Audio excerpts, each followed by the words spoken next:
You are vacuuming like normal with your Shark Vertex, but then you notice something weird. The brush isn't spinning.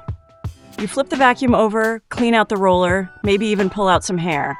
But still, nothing. The brush just won't move. Sound familiar? This is actually a super common issue with Shark vacuums, especially powered lift-away models like the Vertex. The good news? In this video, we will walk you through the real reasons why your Shark brush roll stops spinning, and we will show you how to fix each one step by step. Let's get started. Problem number 1. Faulty wand connection. The wand is the metal pipe that connects the main vacuum body to the floor head. It carries the power that makes the brush spin. Sometimes dust builds up where the wand connects. Other times, the wires inside get damaged.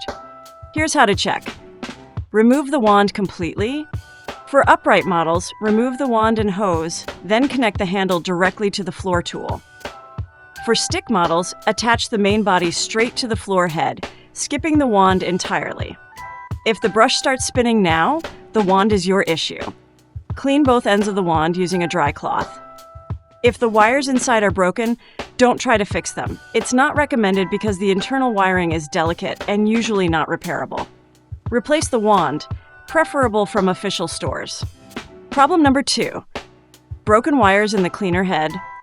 Wires in the cleaner head move a lot when you tilt the vacuum back and forth. Over time, they can snap. To fix this, open the cleaner head and look near the pivot where it bends. Each Shark model is different, so screw placements may vary. Take photos as you go so you remember how to put things back. If you see a broken wire, you can try resoldering it. If DIY feels too tricky, you can take it to a repair shop. Or you can just buy a replacement cleaner head, also called a power nozzle. They usually cost between $70 and $90. Problem number 3. Faulty hose connection. Sometimes the hose isn't fully clicked in. A loose hose connection can also interrupt the electrical signal to the floor head. To fix this, take the hose off and reattach it securely. Don't forget to wipe down the connectors with a dry cloth. If you have a multimeter, you can test for power going through the hose. Problem number 4. Broken or slipped belt. If the brush roll motor is working, but the brush still doesn't turn, the belt inside might be broken or loose. To check, flip your vacuum over and unscrew the base plate. On some models, you will have to remove a small wheel to reach one of the screws. A 1/8-inch flathead screwdriver works well for this. Once inside, look for the belt. If it's snapped, replace it. Use the model number printed on the old belt to order the right one. Stretch the new belt just a little and fit it in place. When you spin one roller, the other should move too. That means you did it right.